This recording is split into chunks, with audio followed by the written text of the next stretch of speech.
तारीफ करूं क्या उसकी जिसने तुम्हें बनाया। वाकई उस संगीतकार की तारीफ कैसे की जाए जिसने एक से बढ़कर एक बेमिसाल गीतों को बनाया जिन्हें सुनकर दिल मस्ती में डूब जाता है। कभी ढाल इधर भी फेरा के तक तक नैन थक गए, के तक तक नैन थक गए। ऐसे गानों की लंबी सूची है जो कई दशकों के बाद भी आज सुनने वालों के कानों में मिश्री घोलते हैं। निगाहों निगाहों में जादू चलाना मेरी जान सीखा। बुल्ले के पहला पहला प्यार भर के आंखों में खुमार जादू नगरी से आए। रेशमी सलवार कुर्ता जाली का रूप कहाँ नहीं जाए न। दूध मेरा क्या नाव रे नदी किनारे गाँव रे पीपल घूमे मोरे। ये कालजयी गाने हिंदी सिनेमा के सबसे स्टाइलिश और सबसे महंगे संगीतकार माने जाने वाले संगीतकार ओपी नैयर की संगीत रचना है, जिन्होंने सुनने वालों के दिलों पर अपने मदमस्त गानों के जरिए वर्षों तक राज किया। कहीं पे निगाहें कहीं पे निशाना कहीं पे निगाहें। बाबूजी धीरे चलना कार में जरा संभलना। आई हो कहाँ से गोरी आँखों में प्यार लेके आई हो कहाँ से। वो फिल्म संगीत की दुनिया के इकलौते संगीतकार हैं जिन्होंने अपने लगभग 45 साल लंबे करियर में कभी लता मंगेशकर से कोई गाना नहीं गवाया। वही लता मंगेशकर जिनको सुर साम्राज्ञी कहा जाता है और जिनकी आवाज के लिए बड़े बड़े संगीतकार महीनों तक इंतजार करते रहते थे और जिनकी आवाज के बिना कोई संगीतकार संगीत बनाने के बारे में सोच भी नहीं सकता था। लेकिन उसी दौरान ओपी नैयर ने एक कसम खाई कि वो कभी भी लता मंगेशकर से गाने नहीं गवाएंगे, भले ही इसके कारण उनको इंडस्ट्री से बाहर ही क्यों ना होना पड़े। ओपी नैयर न केवल अपने इस संकल्प पर ताउम्र कायम रहे बल्कि लता मंगेशकर की छोटी बहन आशा भोसले को साथ लेकर कामयाबी की बुलंदियां हासिल की। लेकिन ऐसा क्यों हुआ कि एक तरफ तो उन्होंने सबसे बड़ी गायिका से दूरी बनाए रखी जबकि दूसरी तरफ उनकी छोटी बहन के साथ गहरी निकटता स्थापित की। आखिर क्यों बड़ी बहन से हेट का और छोटी बहन से लव का रिश्ता रखा? इस वीडियो में मैं आपकी दोस्त और होस्ट श्वेता जया एक संगीतकार के लव एंड हेट के इस रिश्ते के बारे में विस्तार से चर्चा करने जा रही हूँ। इस वीडियो में जानेंगे और भी बहुत कुछ। आप बने रहिए हमारे साथ।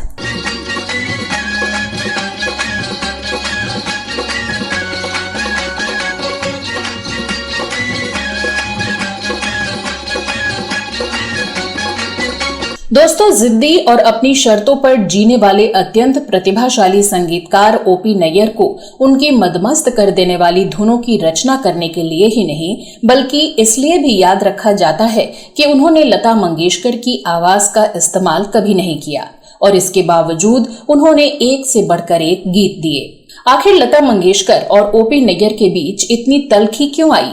ऐसा भी नहीं था कि ओपी शुरू से ही लता मंगेशकर के खिलाफ थे। लता मंगेशकर के साथ काम नहीं करने की मुख्य वजह ये रही कि अपनी पहली फिल्म आसमान के एक गीत के गायन के लिए लता मंगेशकर के पास गए।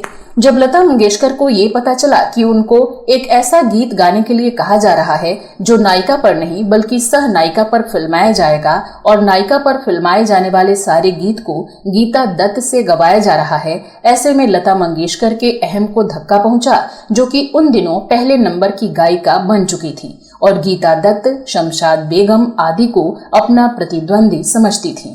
दूसरी तरफ ओपी का मिजाज खुशामद करने वाला नहीं था। वो बहुत ही स्वाभिमानी थे और अपनी मर्जी के मालिक थे। जब काफी कोशिशों के बाद भी लता मंगेशकर ने ओपी को मिलने का समय नहीं दिया तब उन्होंने इस गीत को राजकुमारी से गवा लिया। ये गाना था जब से पी संग नैना लगे।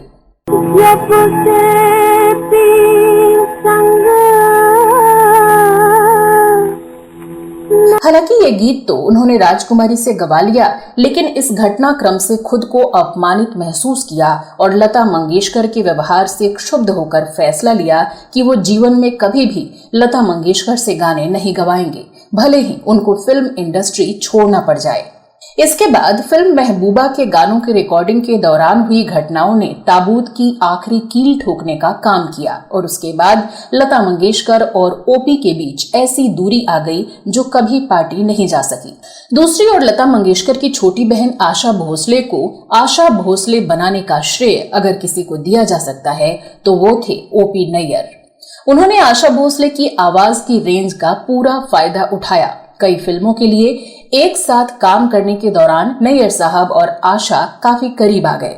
1958 से लेकर 1972 तक नैयर और आशा भोसले का प्रेम संबंध आगे बढ़ता रहा।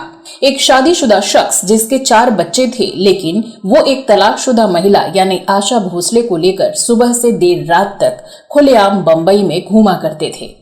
ओपी नैयर सुबह सुबह आशा भोसले को लेने उनके घर जाते और देर रात उनको घर छोड़ने जाते थे। आशा भोसले प्रभा कुंज में रहती थी, जो कि उनकी बड़ी बहन लता मंगेशकर का निवास था। ओपी नैयर को आशा भोसले के साथ अपने प्रेम संबंधों के कारण लता मंगेशकर के प्रति अपने मन की भड़ास को निकालने का एक मौका मिल गया था। ओपी नैयर ने अपनी गाड़ी के चालक को निर्देश दे रखा था कि जब भी उनकी गाड़ी प्रभा कुंज जाए, वहां पहुंचने से ठीक पहले गाड़ी की गति को खूब बढ़ाकर एकाएक जोर से ब्रेक लगाए। जब अचानक ड्राइवर जोर से ब्रेक लगाता था, तब ब्रेक लगाने की चरमराहट की कसैली आवाज से लता मंगेशकर नींद से जाग जाती थीं। ओपी नैयर ऐसा इसलिए करते थे ताकि लता मंगेशकर को नींद से जगाकर ये संदेश दिया जा सके कि वो उनकी छोटी बहन को इतनी देर रात छोड़ने आए हैं। इसी तरह से जब कभी सुबह सुबह आशा भोसले को लता मंगेशकर के घर से ले जाने के लिए आते तो उनका चालक देर तक हॉर्न बजाता ताकि लता मंगेशकर को पता चल जाए कि ओपी नैयर उनकी बहन को ले जाने के लिए आ गए हैं। इसके बाद ओपी नैयर सुबह से देर रात तक आशा भोसले को अपने साथ रखते।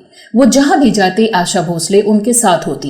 खाने पीने, उठने बैठने, घूमने फिरने से लेकर गाना बनाने और गाने की रिकॉर्डिंग के दौरान दोनों एक साथ होते।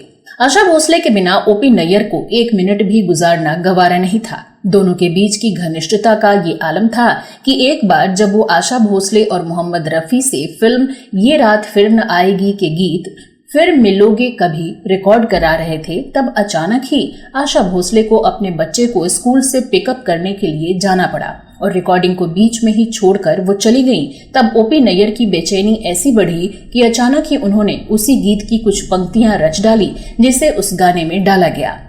दिल की हर बात अधूरी है अभी, अपनी एक और मुलाकात जरूरी है अभी, चंद लम्हों के लिए साथ का वादा कर लो। इस हिस्से को मोहम्मद रफी ने आवाज दी थी। दिल की हर बात अधूरी।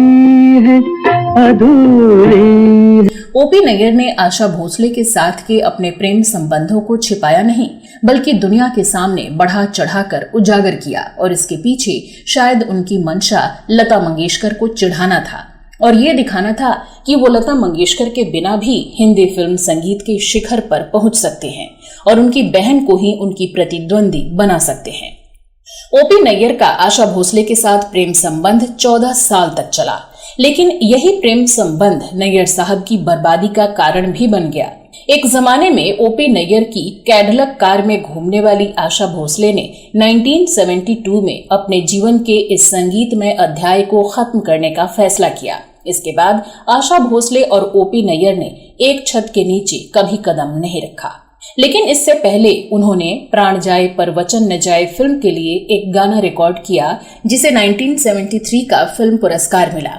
आशा उस समारोह में नहीं गईं। ओपी नैयर ने उनकी तरफ से ट्रॉफी तो ली, लेकिन घर वापस लौटते समय उन्होंने वो ट्रॉफी चलती कार से सड़क पर फेंक दी। आशा भोसले से अलग होने के बाद नैयर साहब की स्थिति न घर की और न घाट की वाली हो गई थी।